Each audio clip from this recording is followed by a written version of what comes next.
بسم اللہ الرحمن الرحیم۔ عزیز طلبہ السلام علیکم۔ آج ہمارا وہ جو چیپٹر ہے ٹائٹل سے پہلی فتح، اس کو ہم کنٹینیو کریں گے۔ پیج نمبر 35 پر جو ہے ہم نے کل تک پڑھا تھا کہ ان کا منظم کرنا حملہ کرنے والوں کے تعاقب سے زیادہ مشکل ہو جاتا تھا کہ وہ جو چھپ چھپ کے وار کر رہے تھے ان کی وجہ سے جو اونٹ بکھر جاتے، غیر منظم ہو جاتے، ان کو اکٹھا کرنا اور پھر دوبارہ سے اپنا کنٹینیو کرنا بہت مشکل ہو جاتا تھا سفر۔ اگلے پیرا میں مصنف لکھتا ہے کہ محمد بن قاسم نے یہ دیکھ کر ہراول کے پیادہ دستوں کی تعداد میں اضافہ کر دیا۔ پیادہ کہتے ہیں پیدل چلنے والوں کو، ہراول کہتے ہیں فوج کا سب سے آگے چلنے اور دشمن پر سب سے پہلے حملہ آور ہونے والا دستہ۔ ہراول کا کیا معنی ہے؟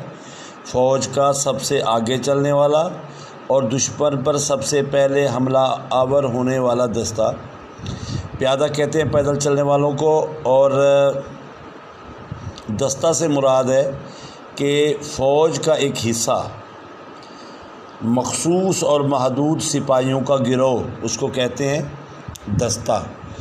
اضافہ کر دیا اس میں، لیکن حملہ آوروں کی ایک جماعت آگے سے کترا کر بھاگتی اور دوسری جماعت پیچھے سے حملہ کر دیتی۔ یعنی ایک جو چھپے ہوئے لوگ ہوتے ان کے، وہ آگے سے اگر بچ نکلتے، کترانا کا معنی اصل ہدف یا منزل سے دائیں بائیں ہو جانا، تو پیچھے جو ہے سے حملہ کر دیتے۔ ایک گروہ کسی ٹیلے پر چڑھ کر لشکر کے دائیں بازو کو اپنی طرف متوجہ کرتا اور دوسرا بائیں بازو پر حملہ کر دیتا۔ یہ ان کی واردات تھی، یہ ان کا طریقہ تھا مسلمانوں کو ڈسٹرب کرنے کا۔ جو دستہ جا رہا تھا دیبل کی طرف، جوں محمد بن قاسم کی فوج آگے بڑھتی گئی، ان حملوں کی شدت میں اضافہ ہوتا گیا، کیونکہ ان کا تو مقصد ان کو آگے جانے سے روکنا تھا اور وہ اس پہ کامیابی حاصل کرنا چاہتے تھے۔ فوج چونکہ آہستہ آہستہ آگے موو کر رہی تھی، اس لیے انہوں نے اپنے حملوں میں اضافہ کر دیا کہ اس کو آگے نہ بڑھنے دیا جائے۔ رات کے وقت پڑاؤ ڈالنے کے بعد شب خون کے ڈر سے کم از کم 1/4 فوج کو آس پاس کے ٹیلوں پر قابض ہو کر پہرا دینا پڑتا تھا۔ یعنی یہ رات کو اگر انہوں نے کہیں رکنا ہے، آرام کرنا ہے، تو خطرہ ہوتا تھا شب خون کا۔ شب خون کا مطلب ہوتا ہے رات کو سوئے لوگوں پر اچانک حملہ کر دینا، کہ کہیں یہ لوگ رات کو حملہ نہ کر دیں۔ تو اکثر فوجوں کو ادھر ادھر ریت کا جو پہاڑی نما ڈھیر ہے اس پر بٹھا کر ان کا پہرا دیا جاتا، باقی لوگوں کو جو ریسٹ کر رہے تھے۔ تو ایک شام محمد بن قاسم کو ایک جاسوس نے اطلاع دی کہ شمال کی طرف 20 کوس کے فاصلے پر ایک مضبوط قلعہ اس لشکر کا مستقر ہے۔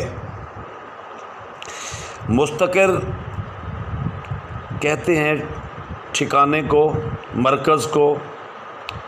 ایک جاسوس نے آ کے بتایا کہ 20 کوس، یعنی ایک فاصلہ ماپنے کا ایک طریقہ ہے، جیسے میل، کلومیٹر، اس طرح کوس، ایک مضبوط قلعہ اس لشکر کا ٹھکانہ ہے۔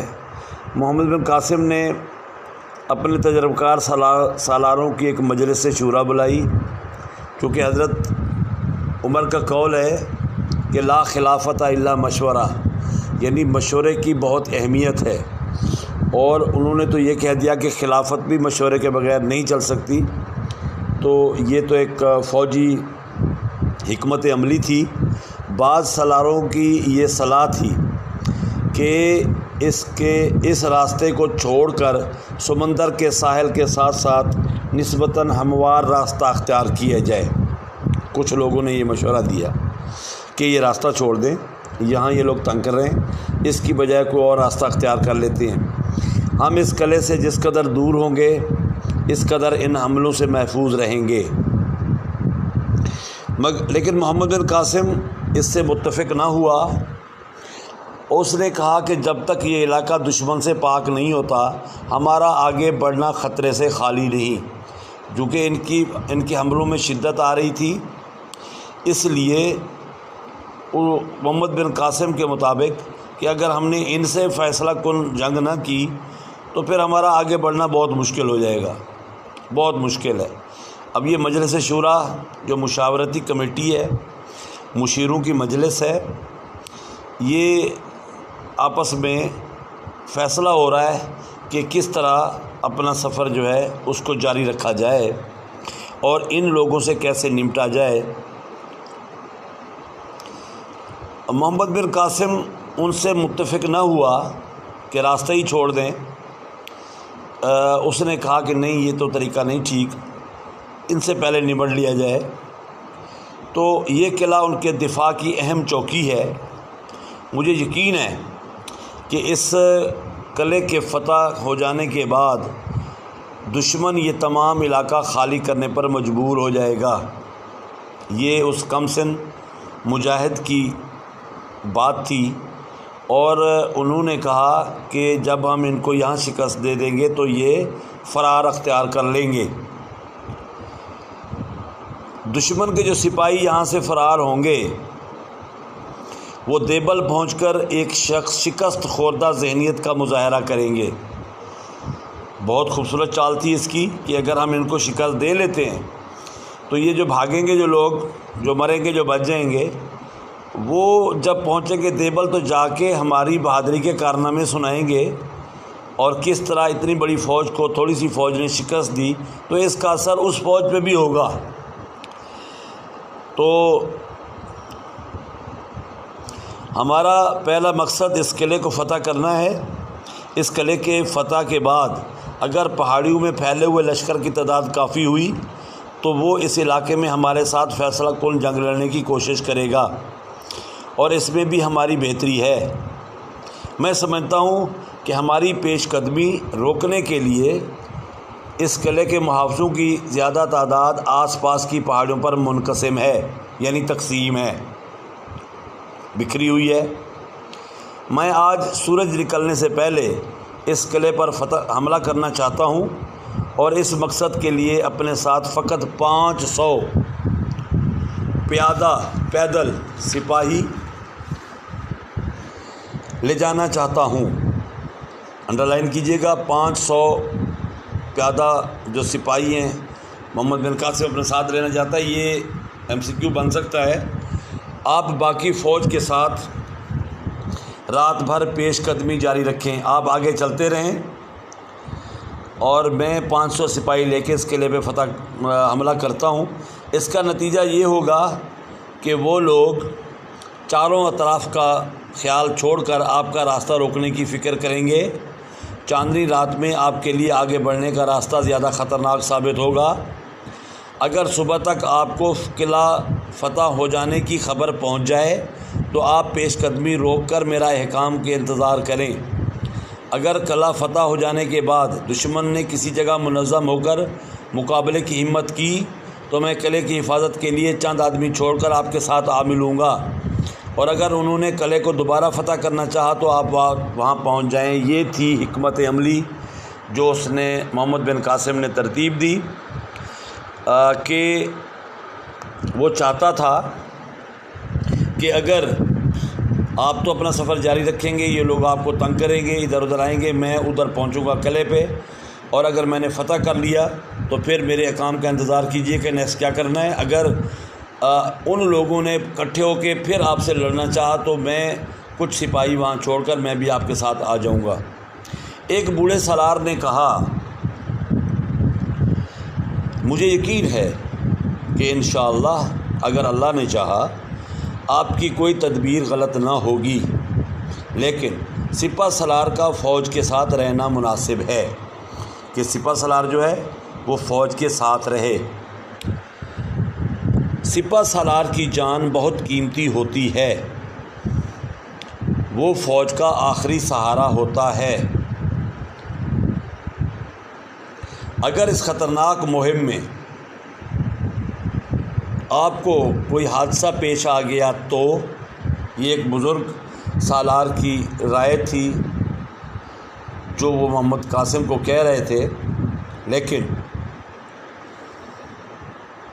محمد بن قاسم نے جواب دیا کہ قادسیہ کی جنگ میں ایرانیوں کو اپنے زبردست لشکر کے باوجود اس لیے شکست ہوئی کہ انہوں نے اپنی طاقت سے زیادہ رستم کی شخصیت سے امیدیں وابستہ کیں۔ کمال بات اس نے کہی ہے محمد بن قاسم کے حوالے سے مصنف نے کہ یہ جو 635 میں لڑی جانے والی کوفہ کے قریب لڑائی تھی، اس میں وہ کہتا ہے کہ وہاں پر اس لیے شکست ہوئی تھی کہ ایک تو لشکر ان کا بہت بڑا تھا، اور رستم یہ مشہور ایرانی ہیرو تھا، پہلوان تھا، جنگجو تھا، طاقت اور شجاعت میں اس کی مثالیں دی جاتی تھیں، اور اس نے تورانی بادشاہ کو بھی بار بار شکست دی۔ ایک جنگ میں اس کا بیٹا سوراب اس کے اپنے ہاتھوں قتل ہوا، اور فردوسی جو شاعر ہیں انہوں نے جو شاہ نامہ لکھا اس میں رستم کے کارناموں کا مفصل ذکر ملتا ہے۔ یہ بہت اہم شخصیت تھی۔ تو ایرانی فوج نے اپنی ساری بقا رستم کے ساتھ وابستہ کر لی، اور یہی ان کے لیے نقصان ہوا۔ رستم مارا گیا تو وہ مسلمانوں کی مٹھی بھر جماعت کے مقابلے سے بھاگ نکلے، چونکہ ان کو اگر وہ چاہتے تو وہ مسلمانوں کا مقابلہ کر سکتے تھے، لیکن انہوں نے جب دیکھا کہ رستم مارا گیا ہے تو وہ بھاگ گئے، ہار گئے، شکست کھا گئے۔ لیکن اس کے برعکس دوسری طرف دیکھیں تو سعد بن ابی وقاص، سعد بن وقاص لکھا ہوا ہے، پورا نام سعد بن ابی وقاص ہے، گھوڑے پر چڑھنے کے قابل نہ تھے۔ یہ سعد بن ابی وقاص بہت مشہور تیر انداز تھے، سپہ سالار تھے فوج کے، اور ان کو جنگ کے دوران گھٹنوں کی تکلیف ہوئی اور ان کے لیے گھوڑے پہ چڑھنا ممکن نہ رہا، اور انہیں میدان سے الگ ایک طرف بیٹھنا پڑا۔ لیکن مسلمانوں کی خود اعتمادی کا یہ عالم تھا کہ انہیں اپنے سپہ سالار کی عدم موجودگی کا احساس تک نہیں تھا۔ فرق ہوتا ہے مسلمان اور غیر مسلم مجاہد میں۔ کہتے جب ہمارا جو سپہ سالار ہے وہ گھوڑے پہ چڑھنے کے قابل ہی نہیں ہے، تو انہوں نے بالکل سائیڈ پہ، اب یہ سعد بن ابی وقاص ہیں، انہوں نے 17 سال کی عمر میں اسلام قبول کیا تھا۔ عشرہ مبشرہ میں ان کا نام شامل ہے، وہ 10 لوگ جن کو زندگی میں جنت کی بشارت ہوئی ان میں ان کا نام شامل ہے۔ غزوات بدر و احد میں بہت بہادری کا ثبوت انہوں نے دیا تھا۔ ایران بھی انہی کی سپہ سالاری میں فتح ہوا۔ 637 میں جنگ قادسیہ میں آزمودہ کار جرنیل ہونے کا ثبوت دیا۔ کوفہ جو مشہور شہر ہے عراق کا، انہوں نے آباد کیا تھا۔ یہ اس کا مختصر تعارف ہے سعد بن ابی وقاص کا۔ تو مصنف لکھتے ہیں کہ حالانکہ سپہ سالار سائڈ پہ بیٹھے تھے، نہیں لڑ سکتے تھے، تو مسلمانوں کو اس کی پرواہ نہیں ہوئی۔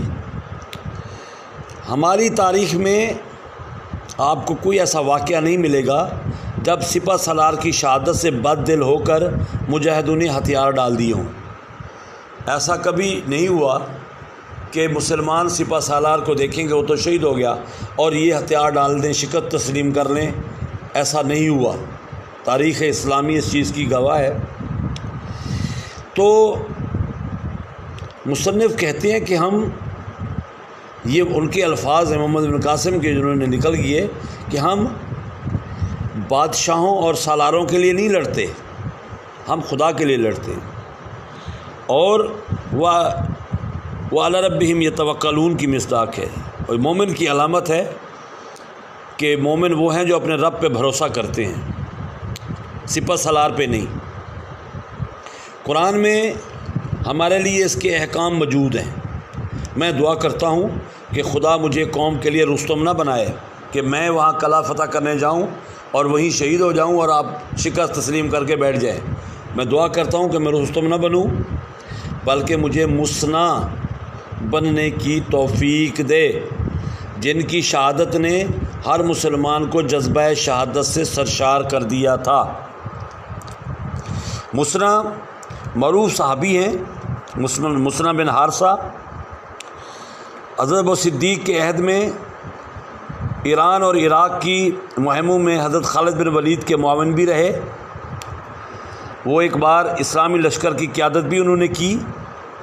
ہوا یہ کہ ایک جنگ میں ان کی شہادت ہو گئی اور مسلمانوں نے اس کی قطعی پرواہ نہ کی، بلکہ اور زیادہ جذبے سے لڑے۔ میرے لیے سپہ سالار کی جان کوئی قیمت نہیں کہ جو اسے اپنے سپاہیوں کی تلواروں کے پہرے میں چھپا کر رکھتا ہے، کہ یہ قیمتی نہیں ہوتا کہ اس کو سپاہی اپنے پہرے میں چھپا کے رکھیں اور باقی لوگ لڑتے رہیں، ایسے نہیں ممکن۔ وہ اپنے بہادروں کو جان کی بازی لگانے کی بجائے جان بچانے کی ترغیب دے، ایسے بھی نہیں ممکن۔ اگر اس قلعے کو فتح کرنا اس قدر اہم نہ ہوتا تو میں یہ مہم شاید کسی اور کے سپرد کر دیتا۔ آپ جو کہہ رہے ہیں وہ اپنی جگہ پہ درست ہے، لیکن اگر یہ قلعہ اہم نہ ہوتا تو میں کسی اور کو بھیج دیتا۔ یہ بہت اہم ہے، یہ ہماری پہلی جنگ ہے اس سفر میں، اور اس کی اہمیت دونوں اس بات کے متقاضی ہیں، تقاضا کرتے ہیں کہ میں خود اس کی رہنمائی کروں، میں خود جاؤں اور خود ہی اس جنگ کا افتتاح آغاز کروں۔ محمد بن قاسم، اچھا اس کے میں زبیر نے کہا کہ میں آپ کے ساتھ چلنا چاہتا ہوں، جو آپ 500 سپاہی لے کے جا رہے ہیں، میں چاہتا ہوں کہ میں آپ کے ساتھ چلوں، لیکن آپ نے منع کیا اور یہ کہا کہ نہیں، میں ایک قلعہ فتح کرنے کے لیے 2 دماغوں کی ضرورت نہیں سمجھتا، کیونکہ وہ بھی سینئر تھے۔ انہوں نے کہا کہ میں آپ کو ساتھ لے جاؤں اور وہاں مشورہ 2 حصوں میں بڑھ جائے، ایسے نہیں ہو سکتا۔ میری غیر حاضری میں تمہارا فوج کے ساتھ رہنا ضروری ہے، تم اسی فوج جو چل رہی ہے، پیش قدمی کر رہی ہے، اس کے ساتھ چلتے رہو۔ میں اپنی جگہ محمد بن ہارون کو مقرر کرتا ہوں اور تم اس کے نائب ہو۔ یہ محمد بن قاسم نے جو ہے ان کو، محمد بن ہارون کو اپنی جگہ مقرر کیا، چونکہ سپہ سالار جو ہے اس کا ہونا، نامزد ہونا ضروری تھا، اور اس لیے وہ ان کے ساتھ زبیر کو نائب بنا دیا۔ تو یہ ہے، یہاں تک اس کا چیپٹر یہاں ختم کر دیا گیا، اور اس کا ماخذ بتایا گیا کہ محمد بن قاسم، جو میں نے آپ کو پہلے بھی بتایا ہے۔ اگر آپ یہ ناول پڑھیں تو آگے تو ظاہر ہے یہاں اس قلعے کو یہ فتح کرتے ہیں، ان کو بدترین شکست دیتے ہیں اور آگے موو کرتے ہیں دیبل کی طرف۔ تو اس لیے اس چیپٹر کا ٹائٹل جو ہے وہ رکھا گیا پہلی فتح، جو اس قلعہ کو اور بھیم سنگھ کو شکست دینے کے بعد حاصل ہوئی تھی اللہ کی مدد سے۔ اس کے بعد محمد بن قاسم نے آگے موو کیا۔ یہاں یہ چھوٹا سا چیپٹر ہے، اور ایک بات میں آپ کو واضح کر دوں کہ اس کا خلاصہ بہت امپورٹنٹ ہے چھوٹا خلاصہ، زیادہ سے زیادہ 2 پیج بنتے ہیں ہمارے لکھنے سے، لیکن یہ جو ہے کافی امپورٹنٹ ہے۔ اس میں 2 پیراگراف کے نشان لگا لیں جو امپورٹنٹ ہیں۔ ایک پیرا ہے، قادسیہ کی جنگ میں ایرانیوں کو اپنے زبردست لشکر کے باوجود یہاں سے لے کر عدم موجودگی کا احساس تک بھی نہ تھا. یہ پیرا قادسیہ کی جنگ میں ایرانیوں کو یہاں سے لے کر احساس تک نہ تھا. ایک پیرا یہ اہم ہے اس کا. دوسرا پیرا بھی امپورٹنٹ ہے. یہ ہم بادشاہوں اور سالاروں کے لیے نہیں لڑتے. آخری پیج پہ دیکھیں, ہم بادشاہوں اور سالاروں کے لیے نہیں لڑتے, ہم خدا کے لیے لڑتے ہیں. یہاں سے لے کر جذبہ شہادت سے سرشار کر دیا تھا, یہاں تک. یہ 2 پیرے ہیں صرف, اور اس کا خلاصہ. یہ بہت امپورٹنٹ ہیں, اس کو آپ نے تیار کرنا ہے. اور منڈے کو انشاءاللہ ہم نیکسٹ چیپٹر جو ہے 7